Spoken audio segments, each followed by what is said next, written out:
nós, né? Eu tive participando de uma no final do ano passado, mas foi em estúdio, tudo, então tinha equipe de apoio e tal para corrigir possíveis erros. Aqui a gente tem que trabalhar sozinho, mas obrigado aí, Carol, você foi muito bem na orientação para um novato como eu nesse Ah, formato que aqui, tá? isso. Não, aprendi a semana passada também, nunca tinha É, feito. eu tenho visto que você está fazendo, inclusive lá no nosso grupo, você está propondo para o pessoal fazer, né, algumas para compartilhar conhecimento nesse momento É, difícil pelo qual a gente está passando, né? é. Mas vamos lá, estou à sua disposição. Não sei o que que a gente precisa fazer agora, né? Tá, ó, nós estamos com 16 pessoas e as pessoas vão entrando, tá?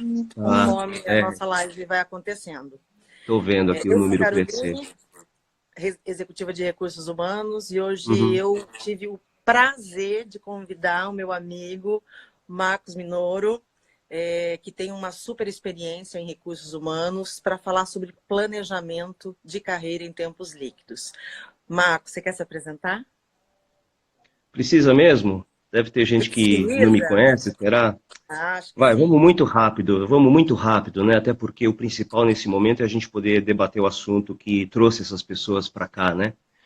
Bom, Isso. Marcos Minoru Nakatsugawa, 54 anos, casado, 2 filhos, profissional de recursos humanos já por mais de 30 anos, professor universitário já há mais de 15, trajetória profissional envolvendo empresas de, posso dizer, grande, médio, pequeno porte em vários segmentos, multinacionais, nacionais. Hoje atuo com consultoria na área organizacional e de recursos humanos e especificamente um dos assuntos que eu lido, né, em consultoria é consultoria na área de carreiras, né, e é talvez isso que a fez se interessar por esse tema, né, Carol?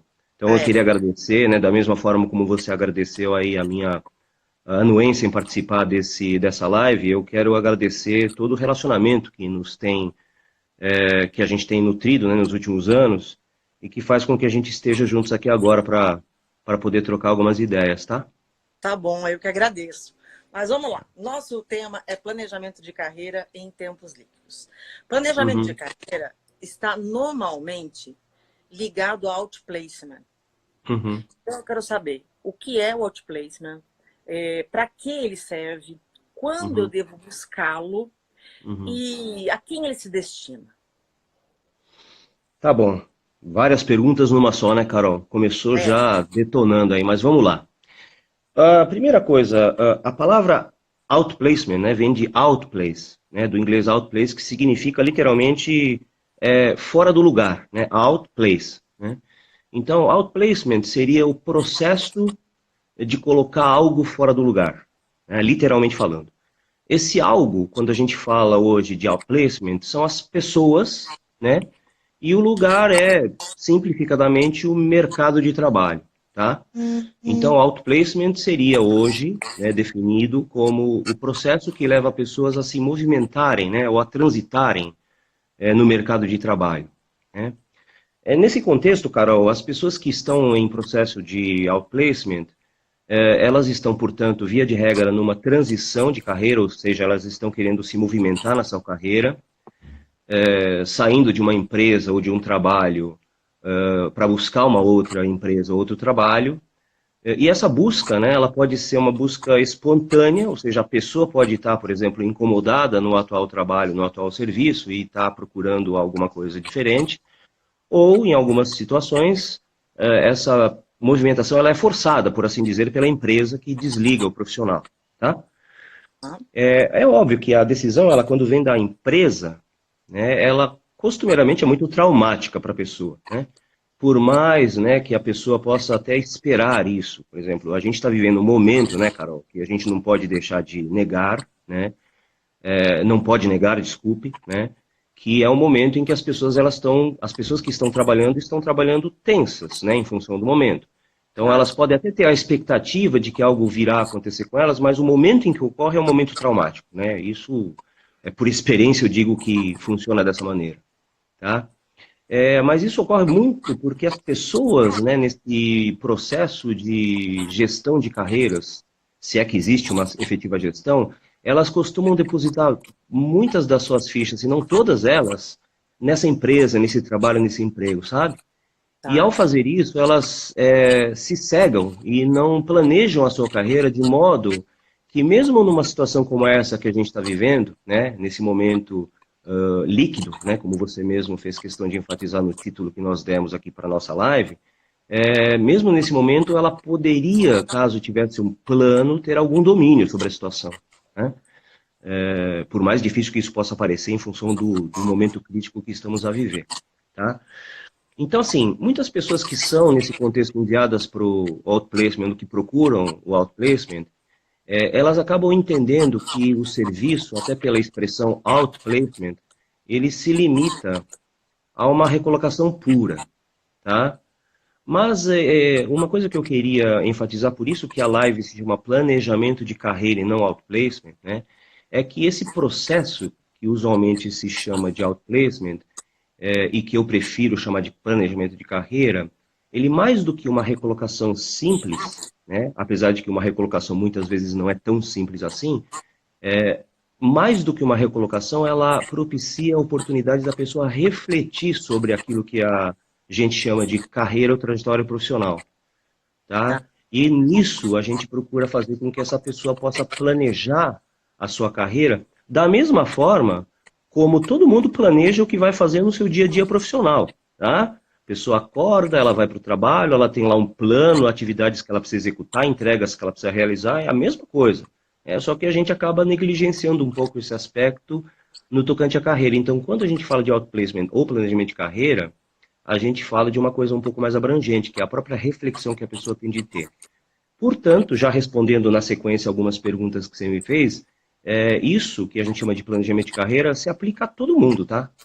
Já que todos nós temos ou devemos ter objetivos profissionais, e para atingir esses objetivos, a gente precisa elaborar um plano estratégico, né, para atingir esses objetivos, tá bom? Então vamos lá, deixa eu tentar me organizar aqui. Definir o que é outplacement, que é literalmente recolocação de pessoas no mercado. Isso. Procurei Falou para expandir esse quem conceito, serve. expandir esse conceito para planejamento. Expliquei que, embora ele sirva essencialmente, né, para, num primeiro momento, fazer uma recolocação, uma movimentação de pessoas no mercado, ele deve ser usado, né, muito como oportunidade de reflexão. E, bom, basicamente era E isso, né, que quando, a gente... quando buscar esse serviço? Quando buscar serviço, eu digo para você que para ontem, tá?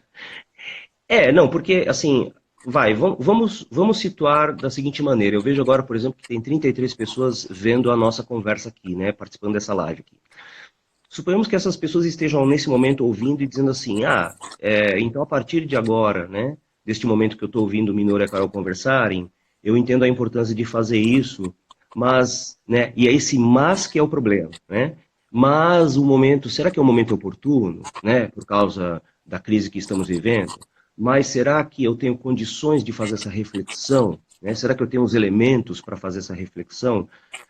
Se a gente for considerar todas as variáveis que favoreceriam, né, o projeto de planejamento de carreira, a gente nunca começa, tá? Uhum. Coincidentemente ou não, e para mim não existem coincidências, então eu vou tirar a coincidência da minha frente. Não sei se o meu amigo Fabiório, né, que eu costumo prestigiar e que deve, pelo menos ele me disse que estaria me prestigiando hoje, né? Hoje eu participei de mais uma live do Fábio, que é um cara que trabalha muito comigo em planejamento, só que ele trabalha com planejamento financeiro, né? Que é uma das vertentes importantes de um planejamento de carreira. E hoje ele estava falando exatamente a respeito da dificuldade que as pessoas têm de fazer o planejamento financeiro, porque elas nunca encontram talvez um momento ideal de fazê-lo, né? Então, por isso que eu digo, o momento foi ontem, tá, Carol? A partir do Tá. momento que a pessoa, de repente, ontem ouviu a divulgação dessa live, ela já deveria começar a pensar em como fazer isso, independentemente do momento que a gente está vivendo, ou talvez até, principalmente, em função do momento que a gente está vivendo, tá? Marco, acho que assim, você está sendo muito esclarecedor com relação a isso. E aí, voltando um pouquinho, eu acho assim, é uma percepção minha, é difícil Uhum. as pessoas fazerem uma autoanálise das suas carreiras, né? Por Sim, vezes elas sim. precisam de ajuda para isso. Então, quando você fala que o processo de outplacement envolve um processo mais reflexivo, você pode me explicar melhor? Você pode nos explicar melhor isso? Pois é. Aí eu preciso necessariamente falar um pouco de teoria, tá? Apesar de que teoria, no caso, todo mundo que me conhece como professor sabe que sou um professor que usa teoria para explicar de forma pragmática as coisas. Eu tive a oportunidade no final do ano passado de conhecer o professor Michael Arthur, tá? Da Universidade de Suffolk, de Boston, né? Ele esteve no Brasil, ministrando uma disciplina sobre carreiras. O conceito que ele utiliza é o conceito de carreiras inteligentes. Eu tive a oportunidade de assistir a uma série de aulas que ele ministrou na FEA-USP, né, e eu fiz como disciplina complementar ao meu mestrado. E o professor Michael Arthur, ele fala que quando a gente discute carreira, a gente tem que abordar basicamente três vértices, tá? Ou três componentes. O primeiro dele, e que é normalmente trabalhado em processos de reflexão de carreira, planejamento, outplacement, não importa o nome, é aquilo que ele chama de knowing how, né? O saber como. O saber como significa conhecimentos, habilidades, competências que as pessoas precisam ter para contribuir com os resultados da organização. E isso é óbvio que num processo, por exemplo, de outplacement, planejamento de carreira, a gente trabalha, que são os pontos fortes, os pontos fracos, as oportunidades e ameaças, tá? O famoso SWOT que a gente aplica também em carreira. Tá? Então esse é o knowing how, e que é relativamente fácil de a gente discutir, porque é parte dos ativos que a pessoa tem para ela poder se posicionar bem ou mal no mercado. O segundo vértice é aquilo que o professor Michael Arthur chama de knowing whom, né? O saber com quem. Esse saber com quem reflete o conjunto de relacionamentos interpessoais que a pessoa possui e que contribui para suas conexões, né? Isso normalmente a gente trata sob o termo networking, né? Ou seja, o capital relacional, né? E que a gente sabe que é uma das principais fontes de recolocação, inclusive, né? O networking. Agora, o pulo do gato na teoria do professor Michael Arthur está no terceiro vértice, tá? Que é aquilo que ele chama de knowing why, né? O saber por quê. É aí que está essa dificuldade que você mencionou de reflexão, né? Que é a pessoa ela poder buscar no seu íntimo, no seu âmago, aquilo com que de fato ela se identifica, né? Dentro, por exemplo, de uma cultura organizacional. Ou, para a gente não se limitar a empresas, né? Porque quando a gente fala de cultura organizacional, a gente está limitado ou limita muitas vezes, circunscreve, né, a uma situação corporativa, empresarial.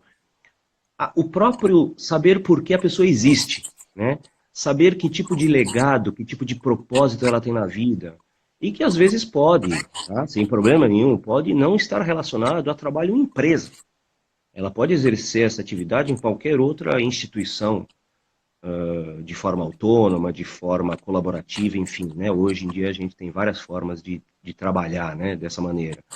Tá? Então, esse é o grande desafio. E para isso, de fato, o trabalho de um profissional especializado em planejamento de carreira é fundamental, porque é ele que vai estimular a pessoa a procurar essas respostas. Ninguém tem essas respostas a não ser a pessoa. Só que aí você foi muito feliz em observar, a dificuldade está em ir nesse âmago, nessa essência, e buscar do fundo da alma, às vezes, da pessoa, qual que é o propósito de vida dela. Né? E eu tive a oportunidade de atender alguns profissionais que supostamente estão já no terço final da carreira deles, que despenderam 2/3, portanto, da vida profissional deles, sem encontrar esse propósito. E nesse último terço buscam de maneira desenfreada e mediante, né, aconselhamento de profissionais especializados, essa essência, sabe? Então, eu gosto muito do referencial teórico do professor Michael Arthur para poder posicionar as pessoas de que nesse tripé, né, nessa tríade de busca do saber como, saber com quem, saber por quê, o saber por quê é de fato a coisa mais difícil que a gente tem a buscar na nossa vida, não só profissional, tá? Na nossa vida pessoal. Quem foi meu aluno durante o período em que eu lecionei a disciplina de comunicação, sabe muito bem que eu fazia referência a um filme, né?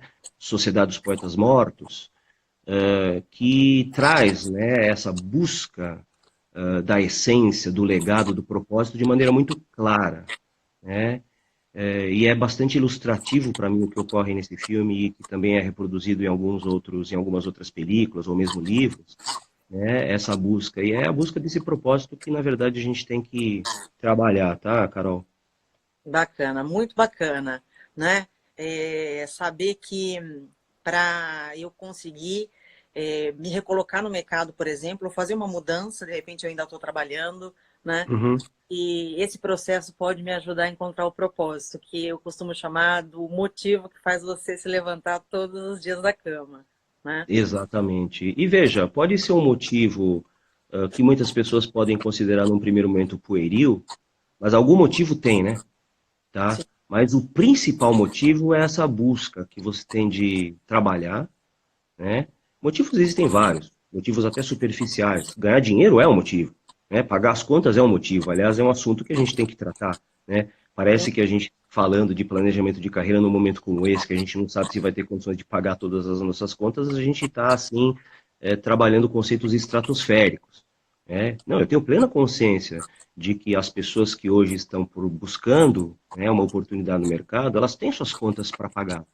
E eu não vejo problema nenhum de uma pessoa, por exemplo, aceitar trabalhar num lugar em que ela não consegue se realizar como pessoa e às vezes até mesmo como profissional para poder pagar suas contas. Só que se isso fizer parte de um plano, aí eu fico feliz. Se isso for conduzido de uma maneira aleatória, tá? Aí, não fazendo parte de um plano, eu fico muito entristecido, porque é como um jogo de xadrez, né? Você recua suas peças, você movimenta suas peças para lá na frente realizar o checkmate, tá? Mas faz parte de uma estratégia, faz parte de um plano, né? Então eu não vejo problema nenhum de a pessoa, para poder pagar suas contas, ela fazer um movimento de curto prazo, até mesmo de médio prazo, mas sempre olhando aquilo que lá na frente fará com que ela se realize profissional e pessoalmente, tá, Carol? legal. Pegando esse gancho aí, Marcos, o que me vem à cabeça é que, Uhum, independente do processo reflexivo, né, eu acredito que algumas pessoas, muitas pessoas que estão nos assistindo, podem estar no mercado. E isso pode ser decisão dela ou ainda decisão da empresa, que você falou lá no começo, que é um processo difícil. Eu uhum. gostaria de saber como são vistas essas pessoas que estão no mercado, como elas são vistas? Você sabe, né? Porque a gente conversa bastante de vez em quando, e a minha posição é uma posição bem crítica em relação a isso. E, bom, como a maioria das pessoas que estão me acompanhando me conhecem, quem não me conhece tende a me conhecer na minha essência, né? Eu não vou ter medo nenhum de expor o meu ponto de vista em relação a isso, tá? E você me perdoe, apesar de saber que você conhece o meu ponto de vista, Carol, me perdoe se eu vou ser um pouco contundente em relação a isso, tá? A sua pergunta é como as pessoas que estão no mercado são vistas por quem está trabalhando, né? Ou quem, por exemplo, trabalha posições para elas. Headhunter, Ó, outplacement, isso. outplacers. Nossos colegas, né, Carol? Porque você é uma profissional de recursos humanos como eu, então vamos dizer, nossos colegas, né? Como é que os nossos colegas enxergam isso? Eu vou dizer, Carol, sinceramente, que às vezes eu tenho vergonha, e isso eu digo porque nos bastidores a gente ouve isso, obviamente que na frente dos outros eles acabam não declarando, mas a gente sabe muito bem qual que é o sentimento e a percepção que alguns dos nossos colegas têm em relação às pessoas que estão no mercado, né? É por isso que eu digo que chega a ser vergonhoso, né? Existe aquela máxima, né, que eu questiono muito, de que quem está em transição de carreira, de que quem está procurando trabalho tem menos valor do que quem está trabalhando, né? Você já deve ter ouvido isso, né, nos bastidores, porque ninguém declara isso, né, em rede social, certo? Tá? E é engraçado porque a tese por trás dessa ideia, que para mim é muito perniciosa, mas que ainda é bastante difundida, é aquela que faz com que a pessoa diga, ah, mas se ela fosse boa mesmo, ela não estaria desempregada, ela não teria sido mandada embora, ou já teria se recolocado, né? Você sabe, você já deve ter ouvido isso, certo? Sim, Tá? sim. É Eu, muito eu comum. vou, é, eu vou usar um contra-exemplo, tá? Que seria um contrafactual, né? Falando em termos científicos. Tá? Eu vou usar um contra-exemplo para ilustrar de maneira contundente, mais uma vez peço perdão a quem está me ouvindo, né? O contra-exemplo é o seguinte, vem na forma de uma questão, de uma reflexão.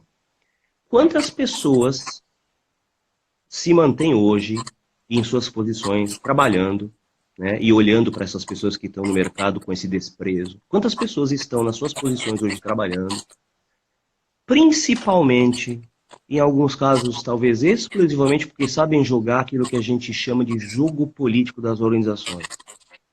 Sendo mais literal, tá?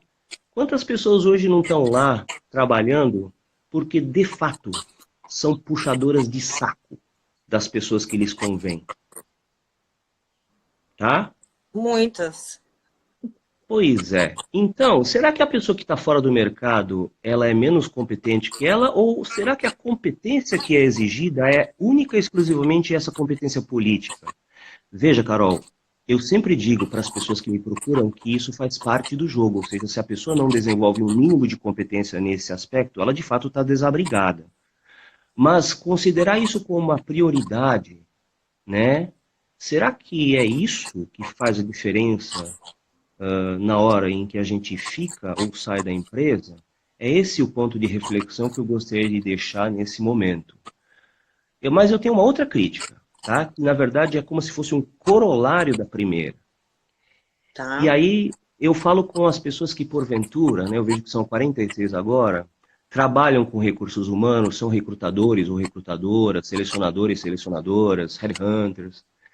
Quantos de vocês não inflam o seu próprio ego quando, entre aspas, né, roubam ou capturam, né, para ser um pouco mais elegante, um profissional de uma empresa concorrente ou um profissional que vem de um grande player do mercado e você diz, pô, trouxe o cara que veio da empresa tal, trouxe o cara que veio da concorrência. Quantos de vocês de fato não sentem esse, né? Eu que sou psicólogo, né? Sei muito bem desse tipo de sentimento. Quantos de nós, vai me colocando também nessa posição, não nos sentimos assim com o ego inflado por poder conquistar, né, um profissional com esse calibre, né? Quando aquele cara que está no mercado supostamente dá menos trabalho, é o cara que está batendo na sua porta para poder ter uma oportunidade, né? Certo? Ah, mas esse aí bateu na sua porta, foi fácil de recrutar, né? É o argumento que alguns requisitantes, inclusive, usam, né? Então você vê como é um componente de assim, é, que envolve não somente a área de recursos humanos, como a pessoa que solicita a área de recursos humanos que procura esse profissional, que faz com que essa visão das pessoas que estão no mercado seja essa visão que a gente sabe muito bem, né, Carol, distorcida. Isso, E uma última retorcida. coisa, para assim virar completamente agora a, a, a questão, tá? Ou seja, vamos virar de ponta cabeça essa questão e vou agora defender o trabalho que nós que trabalhamos com planejamento, aconselhamento de carreira fazemos.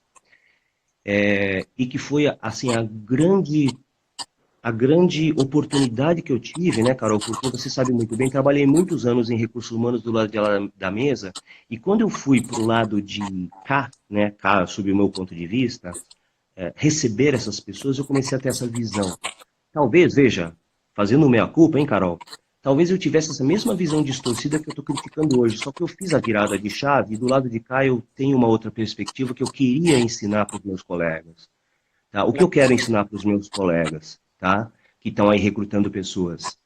Saibam vocês que em processos estruturados de planejamento de carreira, esses processos em que a gente vai buscar aprimorar o saber como, o saber com quem e o saber por quê, a gente está trabalhando esses profissionais, tá? Esses profissionais que estão no mercado, eles não estão parados olhando para o teto esperando as coisas caírem do céu. Quando eles se sentam com a gente para discutir a sua carreira, a gente trabalha essa tríade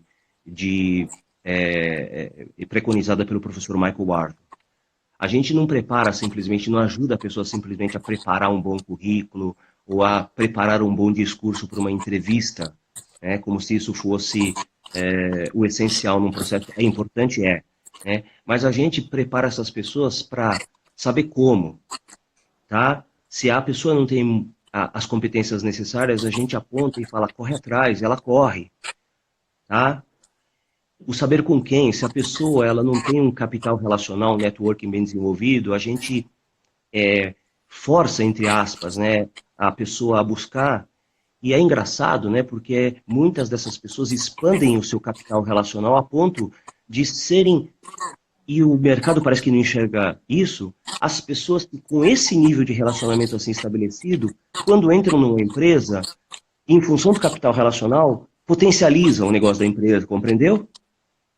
Né? Então ela está do lado de cá trabalhando o saber como, o saber com quem e o saber por quê, né? Que é a busca da sua essência como profissional e como pessoa e que, estranhamente, o mercado não reconhece como importante. Só que na hora que vai buscar o profissional, fala da boca para fora que está buscando alguém que tem aderência ao fit cultural, né? Que é outra expressão bonita que hoje se usa, né? Para dizer por que o cara não foi contratado. Ah, porque ele não tem fit cultural. Chique pra caramba, né? Com a empresa.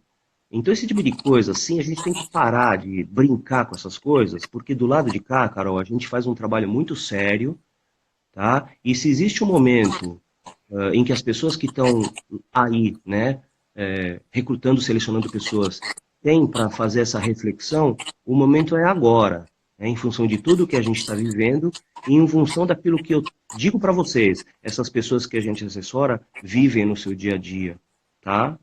É isso, resumidamente. Respondendo a sua pergunta, que parecia muito simples, mas no fundo é bem complexa, né? Nossa, muito esclarecedor, Marcos. E aí, voltando um pouquinho, né? Eu acabei de te perguntar como é que as pessoas são vistas, né? As pessoas que estão fora do mercado. Vamos voltar, então, nas razões pelas quais elas estão fora do mercado. Existe aquela máxima que diz: as pessoas são contratadas pelo currículo e demitidas pelo comportamento. Essa é uma máxima, né? Eu queria, então, que você dissesse para a Tá. gente, isso realmente funciona? É assim que acontece? É outra máxima, e essa também eu sei, Carol, que é uma máxima com a qual você não se alinha, né? Não é em verdade, tá? Vou começar por aí. Apesar de parecer que eu sou muito polêmico, eu vou dizer que não é de todo em verdade, tá? Então, não estou querendo desconstruir totalmente a frase padrão chavão de que as pessoas são contratadas pelo currículo, né? E são demitidas pelo comportamento, porque de fato há casos, né? Muitos casos em que isso ocorre. Mas eu vou procurar elaborar um pouco melhor a resposta para dar um truco, né? Nessa máxima. A primeira crítica em relação a essa máxima, tá?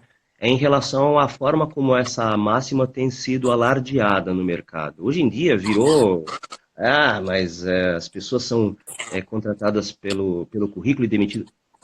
Gente, eu tenho um monte de papagaio dizendo isso, mas a pergunta que eu faço é: esses papagaios que estão reproduzindo esse discurso estão fazendo o que efetivamente para melhorar isso? O problema está identificado, certo? Se o problema é esse, beleza, todo mundo já sabe que a pessoa é contratada pelo currículo e demitida pelo comportamento. Mas o que as empresas, o que os recrutadores, selecionadores, os profissionais de recursos humanos, os líderes têm feito para mudar esse cenário? Tá? Então, a primeira questão que eu coloco é: parem de dizer aquilo que todo mundo já sabe e trabalhem em cima de alguma solução, ok? Estão trabalhando? Estão, né? Por exemplo, vejo muitas empresas, né, investindo, por exemplo, na aplicação de testes de natureza comportamental, né, para aferir se o comportamento, né, as competências daquele indivíduo que está no processo seletivo são as competências necessárias, se aderem ao fit cultural da empresa, né? Eu vejo empresas investindo muito em ferramentas, né, que ajudam os selecionadores a separar o joio do trigo, né? Mas a pergunta subjacente é: será que isso resolve mesmo, né? Ontem mesmo eu ministrei uma disciplina que se denomina Psicologia Aplicada a Negócios e eu fiz questão de explicar para os meus alunos a diferença entre comportamento, que é uma coisa que a gente observa, né, que as pessoas manifestam e que os outros observam por meio de percepções ou de intuição, e personalidade, que é a essência da pessoa, né? E quando eu falo de essência, mais uma vez a gente volta a falar do knowing why, né, do saber por quê, né? Se a busca pela essência é um dos propósitos da nossa vida, né, por que, num processo seletivo, os profissionais que buscam gente para trabalhar nas organizações, eles não vão atrás da essência? Por que se limitam apesar de ser um avanço, tá? Em relação ao momento em que não tínhamos nada, né, para pautar a nossa decisão de trazer ou não uma pessoa para dentro da empresa. Mas por que que se limitam a testes de natureza comportamental? Por que que fazem entrevistas por competências baseados ou baseadas em fatos organizacionais, tá? Aí, óbvio, né, Carol? As pessoas podem dizer, e foi isso que eu expliquei para os meus alunos ontem, gente, desvendar a personalidade, desvendar o caráter de uma pessoa, não se faz numa entrevista de 40, 50 minutos, né? Sim. E aí é inevitável eu perguntar uma coisa para todo mundo que se casou ou pretende se casar, né? As pessoas que se casam ou que pretendem se casar, as pessoas que se casaram permanecem casadas. Por acaso vocês aplicaram testes comportamentais para selecionar o seu parceiro? Fizeram entrevistas por competências umas com as outras para definir? Ou vocês se casaram porque vocês têm propósitos, valores, crenças, aquilo que supostamente é a essência de cada um de vocês se interligou de alguma maneira? E planos, né? E planos, né, que são os objetivos, né? Quando a gente fala de carreira, a gente fala de objetivo e a gente fala de carreira, de vida, a gente fala de objetivos comuns também, de pessoas que se encontram, se casam e permanecem casadas muito em função disso. Não em função de uma entrevista comportamental, um teste comportamental. A gente não está falando, tudo bem, hoje as pessoas se encontram com Tinder, essas coisas todas, né? Mas na essência não é isso que garante a permanência das pessoas por um longo período de tempo, né? Ah, mas aí vem um argumento que é válido, né, dos recrutadores, até porque eu já fui, você ainda está no mundo corporativo, certamente tem. E os prazos que a gente tem para selecionar uma pessoa, como é que a gente lida deles? Não dá tempo de eu ficar querendo saber qual que é a personalidade, o caráter da pessoa, né? Eu preciso tomar uma decisão. Pois é, envolve risco, né? E é para isso que hoje, por exemplo, quando a gente fala de sistemas de inteligência artificial que dão apoio a processos seletivos, o meu grande desafio para esses caras que estão desenhando, né, esses sistemas, esses algoritmos de inteligência artificial, é saber se esses sistemas eles vão ser de alguma forma capazes, em algum momento, de captar a essência das pessoas, tá? Eu quero que as pessoas que trabalham em ciência de dados, com inteligência artificial, sejam capazes de buscar, né, um algoritmo que possa captar a essência das pessoas para ajudar-nos a fazer esse casamento que se chama da boca para fora de fit cultural, né, mas que no fundo, no fundo, no fundo, é muito superficial para você dizer se há de fato um alinhamento cultural ou não entre pessoas e empresas, compreendeu? É. Ah, é isso. Finalmente, eu tinha falado que eu não ia desconstruir por completo o argumento de que as pessoas são desligadas por comportamento, de fato. Só que eu vou deixar mais um incômodo na cabeça das pessoas que, porventura, acreditam que isso seja a verdade universal. Sim, as pessoas são desligadas por comportamento, concordo. Há muitos casos. Mas, pergunta provocativa: comportamento de quem? Só de quem foi desligado? E quem ficou? E quem decidiu? E quem eventualmente se envolveu no processo de desligamento dessa pessoa?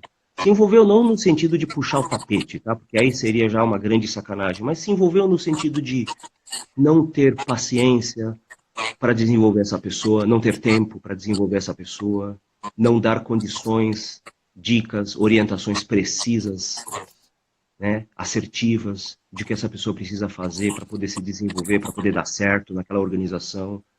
Afinal, comportamento de quem que a gente está falando?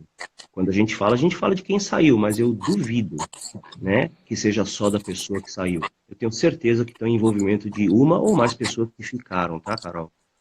Essa é a minha posição em relação a essa máxima de que as pessoas são contratadas por currículo e demitidas por comportamento. Comportamento. Mas eu concordo muito contigo. Eu Eu acho sei. isso mesmo. A gente sempre, o ônus parece que sempre está em quem foi desligado, né? É, é. E de fato é um relacionamento aí que decidiu-se acabar, mas a gente precisa ver os lados. Bom, Uhum, uhum. a última pergunta que eu tenho para você de planejamento de carreira e depois eu vou para as perguntas. A gente tem pergunta aqui no quadradinho. Quem quiser fazer uma pergunta para o Marcos, dá uma olhadinha no quadradinho aí embaixo que tem um ponto de interrogação e faz a pergunta aí para eu poder passar a ele, tá bom? Bom, vamos lá. Marco, qual o seu principal desafio no planejamento de carreira em tempos líquidos? Ô, louco, hein? Essa pergunta é para derrubar mesmo, hein? Depois vem, espero que as perguntas que os participantes fizerem sejam mais fáceis, hein? Mas vamos lá. Bom, primeiro, né, quando a gente decidiu dar o título de planejamento de carreira em tempos líquidos, eu fiquei pensando, né? Até porque aqui em casa eu tenho uma estudante de química, que é minha filha, né? Se os tempos eles são líquidos mesmo ou se eles já não estão no estado gasoso, tá? Para quem conhece um pouco de química sabe, né, que o estado gasoso é um pouco mais perturbador do que o estado líquido, né? Então, assim, fazendo referência à minha filha química, eu faço questão de dizer que talvez os tempos não sejam líquidos, sejam gasosos, tá? O que torna as coisas um pouco mais complexas e os riscos um pouco maiores, né?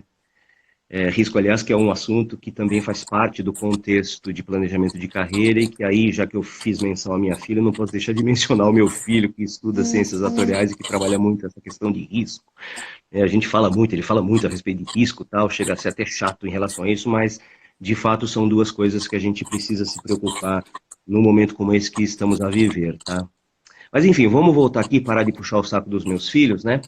E responder a sua pergunta. O principal desafio num projeto de planejamento de carreira outplacement, ele independe do momento, tá, Carol?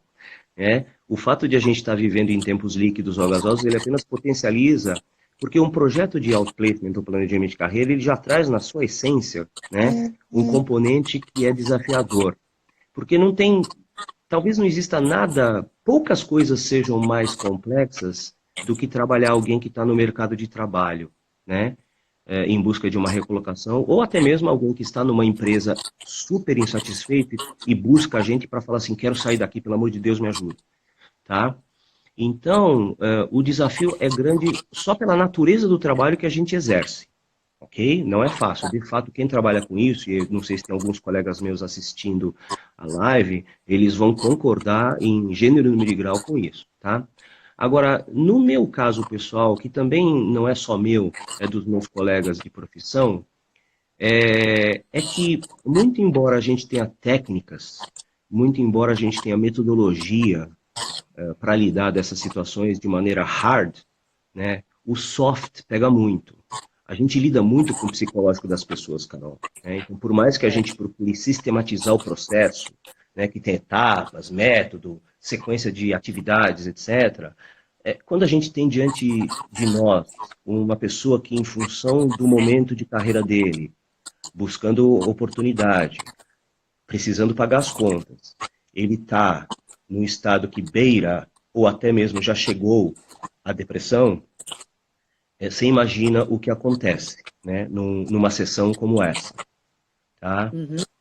Que normalmente nos leva a não trabalhar com os conteúdos de carreira, mas a gente vira um verdadeiro psicólogo nessa sessão. Existem outras situações que depois chegam a ser até cômicas, mas na hora deixam a gente bastante chateados, que é o inverso, né? O assessorado ou o cliente que chega muito bravo e chega às vezes até a desrespeitar o nosso trabalho, né? Por causa da ansiedade dele, ok? Essa ansiedade se transforma até numa certa agressividade, e isso também é muito chato de lidar, mas faz parte. E nós, como profissionais que somos, nós temos de lidar com isso. Mas como você me perguntou os desafios são esses, tá? Um desafio contextual, que é a profissão em si, né, do planejador, do consultor de carreiras. E eu vou acrescentar a você o seguinte, tá? Eu e meus colegas, às vezes, trabalhamos de maneira ininterrupta lidando de situações como essas, tá? Então, eu cheguei, por exemplo, no extremo de produtividade meu, trabalha das 7 às 22 horas atendendo ininterruptamente pessoas, sem almoçar, sendo que alguns desses atendimentos, óbvio, não foram tão complexos como esses que eu mencionei, mas alguns foram dessa natureza que eu acabei de mencionar, tá? Então, esse é um grande desafio né, para nós que somos profissionais de planejamento de carreira. Mas eu não posso deixar que existe um desafio também das pessoas que estão se submetendo a esse processo, tá?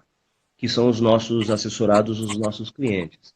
A gente entende que a pressão por uma recolocação para poder pagar as contas impede muitas vezes que a gente explore o saber por quê, né?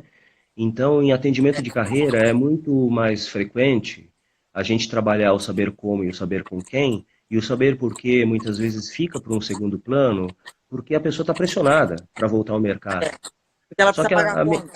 exatamente, só que a mensagem que a gente deixa é que mesmo que a pessoa consiga se movimentar e consiga voltar a ter renda para poder pagar suas contas, que ela continue nesse processo de reflexão, ajudado ou não por um orientador de carreira, né? Uhum. Porque um dos propósitos nossos também é o de permitir, com esse engrandecimento da pessoa, com esse aumento, né, de percepção de que a carreira não se resume apenas a um componente supostamente fácil de ser analisado e trabalhado, mas envolve uma reflexão mais profunda na busca da essência, né? Às vezes a gente aparelha a pessoa para que ela possa continuar isso, né? Mesmo sem a nossa participação. Então, o grande desafio para essas pessoas é não parar, né? É continuar a questionar, a buscar essa essência e que, no fim das contas, serve para ela como objetivo profissional de vida, o propósito sendo realizado. Tá bom, Carol? Como uma meta, né? Exatamente, uma meta um pouco Tá mais certo? elevada, né, na vida da pessoa. Isso. Bacana. Marco, olha só, a gente tem 15 minutos e eu quero te aproveitar ao máximo aqui. Vamos lá. A gente tem muitas perguntas, mas eu vou dar uma olhadinha aqui em uma delas. Por exemplo, com as mudanças constantes e grande incerteza, como planejar sem projetar posições? Dá certo? Como planejar sem projetar posições? Eu imagino que a pessoa esteja querendo dizer, como o mercado ele não está ofertante, né? Isso. Porque supostamente as vagas elas diminuíram. Supostamente não, de fato as vagas diminuíram em função da crise do Covid-19. Né? Como é que a gente planeja? Né? Deve ter sido essa a pergunta, se eu a interpretei corretamente. Voltamos àquela questão, né, que eu citei, que foi tratada hoje na live do Fabiori, quando ele estava falando de planejamento financeiro, que não existe um momento perfeito, ideal para a gente fazer esse planejamento. Tá? É óbvio que se a pessoa hoje está pressionada para buscar uma vaga, e essa vaga não existe, ou há poucas vagas para ela buscar, talvez, veja só, hein, Carol, a minha linha de raciocínio, talvez seja exatamente este o melhor momento dela, considerando-se que ela não vai conseguir se recolocar, ela olhar para dentro e pensar, o que eu quero da minha vida? E veja só, no afã de conseguir uma recolocação para fazer a mesma coisa que ela vinha fazendo, porque, óbvio, numa situação de crise, a chance de a pessoa fazer alguma coisa que ela já vinha fazendo é maior do que ela querer inventar uma outra coisa para fazer, né? Ou seja, ela se manter na função, na posição, na área, né, em que É ela mais trabalhava cômodo, né, Marcos? é muito mais cômodo, no afã de buscar uma posição que é mais do mesmo, né? Ou igual, ou até menos, né? Como estratégia, às vezes a gente aceita menos, né? Mas fazendo a mesma coisa, ela acaba, assim, não tendo sucesso, porque se o mercado não está ofertante, ela vai ter dificuldade de se reposicionar e, né, perde a oportunidade de repente olhar para si e até chegar a uma conclusão que é perfeitamente possível de olhar para o lado e falar assim, mas peraí, isso que eu sei fazer, isso que eu quero fazer e que não tem no mercado para eu fazer, pensando bem, eu estou olhando aqui para o lado e eu estou vendo que tem outra coisa que eu pensei já em fazer, que eu gosto de fazer e que dá para eu fazer agora. Entendeu? E essa reflexão, ela vem da possibilidade que a pessoa se dá de olhar outras coisas. Outras Então, às vezes, oportunidades, né? Então, às vezes, no afã dela se recolocar, ela olha só aquilo e esquece né, de perguntar se aquilo de fato a satisfaz, e no momento, a partir do momento que ela começa a pensar se alguma outra coisa não pode satisfazê-la, e ela olha para o lado, ela fala assim, puxa, descobri uma coisa que eu gosto de fazer e que, puxa, isso que eu gosto de fazer dá para eu fazer, porque tem gente querendo comprar esse tipo de serviço. Compreendeu? Exatamente. E É esse tipo exatamente. de reflexão que o planejamento de carreira pode propiciar num momento como esse. Tá? Mais uma vez eu digo, Carol, tirando o aspecto de que a gente tem que pagar as contas, essas coisas todas, mas é um momento que a gente tem que se reinventar, né? É um momento que a gente tem que olhar alternativas, sabe? Chovendo molhado não vai dar, não vai dar, tá bom? É isso mesmo. A gente tem mais uma pergunta aqui. Uhum. É, a pergunta é assim: devido à pressão da empresa, né, por resultados, como é que eu faço para equilibrar dentro da minha carreira, vida pessoal e profissional? Tem algum segredo aí, Marco? Olha, eu tenho ouvido tanta gente dizer que agora que a maioria está trabalhando em home office, eles estão trabalhando mais do que quando trabalhavam presencialmente, né? E aí a pergunta que eu faço é, puxa vida, né? Quer dizer que, né, tinha espaço, né? A questão de produtividade, que eu, por exemplo, trabalho muito, né? Sob a Uhum. ótica do Lean, né? E uma das coisas com as quais eu trabalho também são processos enxutos, essas coisas todas. Então quer dizer que tinha espaço, né, de produtividade nas empresas, que agora as pessoas estão pressionadas porque em casa parece que a pressão é maior, né? Tirando peculiaridades como o cara ter que conciliar de fato a vida profissional pessoal na sua residência. Tá? A resposta a isso, Carol, independe do momento que a gente está a viver. E mais uma vez vem da capacidade protelatória que os indivíduos têm de dizer, ah, eu não tenho tempo porque, e aí busca as justificativas, tá? Porque, tudo bem, né, o trânsito é terrível, mas agora que não tem trânsito, por quê? Né? Qual a justificativa para, tá? Se a justificativa é o excesso de trabalho, as pessoas estão me dizendo que tinham espaço de tempo para trabalhar nas empresas e que não estão tendo agora. Tá vendo como qualquer momento é momento para justificativa, tá? É, Então, eu não quero que a pessoa que fez a pergunta se sinta ferida, porque de repente eu estou jogando, né, de volta para a responsabilidade dela, aquilo que de fato é responsabilidade dela, né? Organizar o tempo. Aí, obviamente, né, os ensinamentos não são mais do Marcos Minoro, que até entende um pouco disso, né? Mas existem especialistas em produtividade, em gestão de atividades no tempo, que podem ser consultados, né? Mas eu também conheço um pouco do assunto e posso ajudar quem tiver, por exemplo, precisando de um auxílio básico em relação a isso. É uma questão de se organizar, é uma questão de estabelecer prioridades, é uma questão de, né, realizar certas atividades de apoio, né? Que eu entendo nesse momento muitos não estavam preparados para trabalhar em casa e talvez estejam ainda tendo que se adaptar ao novo ambiente de trabalho, mas tudo isso é administrável, sabe, Carol? E no fundo, no fundo, no fundo, o que a gente precisa é estabelecer as prioridades. Nas minhas apresentações em que eu falo sobre gestão de tempo, eu costumo dizer, não espere a crise, e no caso eu estou falando, não estou falando de crise Covid-19, não.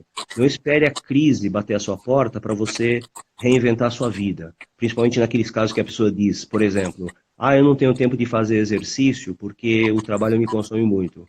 Até um dia em que essa pessoa ela é obrigada a não trabalhar mais porque ela foi acometida de uma doença, né? Que a faz se tornar por um período, ou até mesmo pelo resto da vida, inválida do trabalho, né? Então tem que esperar a doença ou a morte bater a porta para ela poder tomar consciência? Não, né? Então isso é muito importante, a pessoa trabalhar isso como se fosse um componente da vida, sim, e incluir isso dentro da sua agenda. Tá? uhum. Aprender a dizer não, enfim, uma série de coisas que caberiam aí numa apresentação sobre gestão do tempo, mas hoje o assunto, como é planejamento de carreiras, eu fico só nesse Uhum, nesse superficial, tá? viés. É. Procrastinar, né? Eu acho que também as pessoas procrastinam muito. Mas a gente tem mais Sim. uma pergunta aqui. Como o mercado vê uma mudança de carreira? Por exemplo, acho que o que essa pessoa quis dizer foi o seguinte: eu estou numa carreira, eu quero mudar de carreira. Como é que ela é vista pelo mercado? Olha, como eu sempre digo que ser vista depende de como você se mostra, né? Ou seja, não é só a pessoa que vê, você também tem que se mostrar. Então eu diria que também aqui cabe a responsabilidade à pessoa que quer ser vista dizer o que quer, o que você quer que seja visto, né? E eu imagino que a pergunta esteja vinculada a uma transição não convencional de carreira, tá? Ou seja, eu imagino que a pessoa esteja pensando em mudar de carreira de maneira talvez radical, né? Porque faria mais sentido essa pergunta ser formulada neste contexto e não no contexto de uma pessoa que quer simplesmente mudar de empresa, tá? Porque aí é relativamente simples de responder. Mas na hipótese dessa pessoa que perguntou, tá questionando como é que ela faz se ela quiser fazer uma transição grande de carreira, e de como o mercado vê isso, eu digo que, mais uma vez, depende o que o mercado vê depende do que você quer mostrar, né? Por isso que Uhum. em processos, por exemplo, de planejamento de carreira, que eu já assessorei, em que a pessoa quer fazer uma transição, dar uma grande guinada na carreira dela, tá? A gente trabalha muito conteúdos para que essa pessoa possa saber o que ela vai oferecer para o mercado, em termos de competências, em termos de resultados, em termos de dedicação e tudo mais que se espera de um cara que assume uma nova responsabilidade e vai para cima, né, com o objetivo de mostrar que ela mudou, que ela se repaginou, tá? Eu não vou conseguir responder com mais detalhes isso, porque esse é um trabalho complexo de planejamento de carreira, é um dos projetos mais difíceis que existe de planejamento de carreira, só que, estranhamente, é dos projetos que eu mais gosto de fazer. Tá? Eu Porque adoro pegar casos. eu acho que a pessoa, quando vai para mudar, é porque ela realmente está muito engajada no seu propósito, né? É difícil ela fazer Exatamente, uma mudança do nada, né? exatamente. Então, Desejar essa a mudança. busca desse propósito, uma vez estabelecido que eu identifiquei qual que é o propósito, que é o objetivo dela, e que muitos não sabem, né, já é um elemento importante para a gente começar a trabalhar. Como eu faço isso? Não é que seja fácil, é desafiador, tá? Tanto é que eu disse que não é todo mundo que gosta de fazer. Pessoalmente, eu gosto muito de projetos como esses, né? Repaginar a gente, poder apresentar essa pessoa, poder ajudá-la a buscar o seu propósito, tá? Mesmo sabendo que do lado de lá, né, Carol, existem pessoas quadradinhas que querem olhar, né? Ah, eu quero cara com essas características, entendeu? Né, empresas que É, falam que são inovadoras, que querem pessoas criativas, só que na hora de buscar um profissional fecha o perfil. Ah, eu só quero o cara se vier da indústria automotiva, se vier da indústria farmacêutica. Tá, e da onde que vem a criatividade e a inovação na sua indústria se você vai contratar cara que sabe chover no molhado? É a é, pergunta que eu sempre faço quando as pessoas vêm com esse blá blá blá de criatividade e inovação e fecha perfil, sabe? é isso Enfim, mesmo. O enfim, inovador fica no discurso, né? fica É, eles tudo no querem discurso, pessoas Carol. criativas, mas É, não aceitam erros tudo no inéditos, discurso. né? Tudo no discurso. Bonito para inglês ver, tá? Olha, eu vou pedir para o pessoal que está assistindo a gente dar um print Uhum. aí. Marcos, faz uma posição bonita aí para foto. Eu? Eu? É, porque aí eles dão um print, Ah, coloca no Stories e marca a gente. que chique, hein? Toda essa É. tecnologia aqui. E aí, para a Eu. gente terminar, Aham, a gente tem aham, 3 minutinhos, mas eu não tá, posso deixar de perguntar isso. O Marco é tá. uma pessoa que, além de eu admirar demais, é um monstro no que é recursos humanos É e isso. sempre provocativo. Isso é que eu gosto do Marcos, ele Ah, está sempre provocativo. isso eu sou mesmo. É, então eu queria te fazer uma pergunta agora no seu âmago. Se Ah, você ah, se encontrasse com você mesmo lá no começo da sua carreira, ah. que conselho você gostaria de ter tido? Caramba, hein, Carol? Pô, 3 minutos para responder? Você tá me sacaneando, né? Bom, eu vou usar aquela técnica de ganhar tempo, tá? Então, eu sei que tem muitas pessoas perguntando aí outras coisas. supostamente não, com certeza vocês estão me seguindo no Instagram, tá? Então essas perguntas que vocês formularam, se vocês quiserem me formular à parte, Passar depois é eu porque tem muitas respondo. perguntas e a gente não Depois eu consegue. respondo, tá bom? Beleza? Ganhei um tempo, mas ainda não tenho a resposta para o que você me perguntou. É, sei lá, Carol, eu não gosto muito de Ou revisitar. se é que tem conselho, ou a gente precisa viver a experiência, Marcos? Pois é, eu não gosto muito desse negócio de revisitar o passado, de pegar o DeLorean, né, e programar para voltar lá atrás em 1985, encontrar meus pais jovens, tal. Eu não gosto muito disso. É divertido, De Volta para o Futuro é um filme divertidíssimo, tal. Mas não sei, você fica muito chateada se eu não responder essa pergunta Não, e não. dizer simplesmente que, assim, a gente sempre tem que olhar o futuro, sabe? Aquilo que aconteceu, aconteceu, não adianta chorar sobre o leite derramado. Eu fiz muita bobagem na minha vida. Quem me conhece no âmago sabe, né, das bobagens que eu fiz na minha vida. Não me arrependo de muitas delas porque eu aprendi e eu imagino que as pessoas que viram, né, o que